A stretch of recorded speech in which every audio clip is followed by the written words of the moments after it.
If and when nuclear breaks out, what happens afterwards? If some home you survived? Well, one thing is for sure, everyone won't die. There will be survivors. The question is, what will the world look like? And how will those people who are still alive, what's next?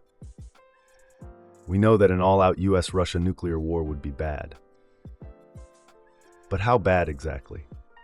How do your chances of surviving the explosions, radiation, and nuclear winter depend on where you live?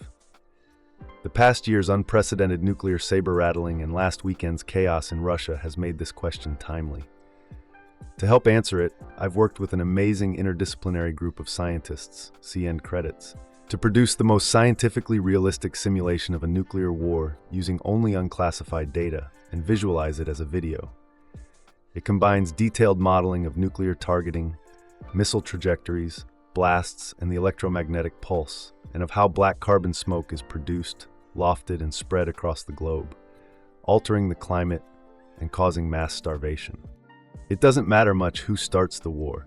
When one side launches nuclear missiles, the other side detects them and fires back before impact. Ballistic missiles from US submarines west of Norway start striking Russia after about 10 minutes, and Russian ones from north of Canada start hitting the US a few minutes later. The very first strikes fry electronics and power grids by creating an electromagnetic pulse of tens of thousands of volts per meter. The next strikes target command and control centers and nuclear launch facilities. Land-based intercontinental ballistic missiles take about half an hour to fly from launch to target. Major cities are targeted both because they contain military facilities and to stymie the enemy's post-war recovery. Each impact creates a fireball about as hot as the core of the sun, followed by a radioactive mushroom cloud. These intense explosions vaporize people nearby and cause fires and blindness further away.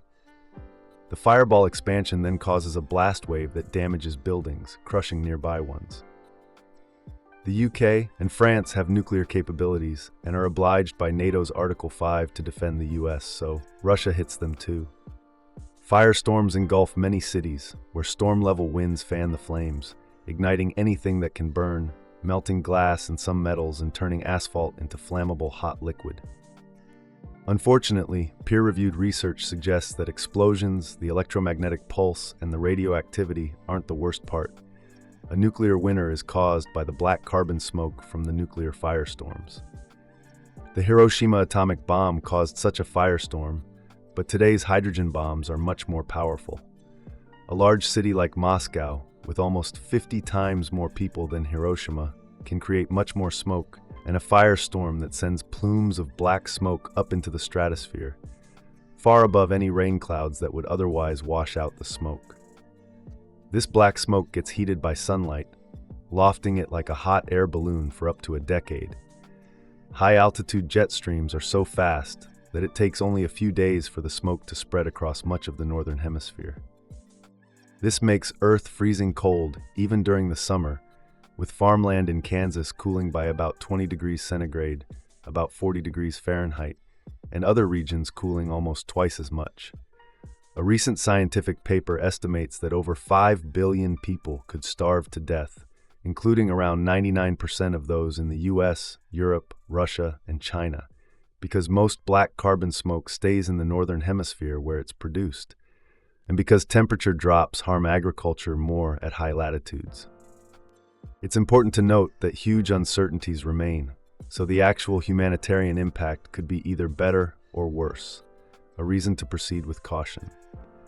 A recently launched $4 million open research program will hopefully help clarify public understanding and inform the global policy conversation, but much more work is needed, since most of the research on this topic is classified and focused on military rather than humanitarian impacts. We obviously don't know how many people will survive a nuclear war, but if it's even remotely as bad as this study predicts, it has no winners, merely losers. It's easy to feel powerless, but the good news is that there is something you can do to help. Please help share this video. The fact that nuclear war is likely to start via gradual escalation, perhaps combined by accident or miscalculation, means that the more people know about nuclear war, the more likely we are to avoid having one.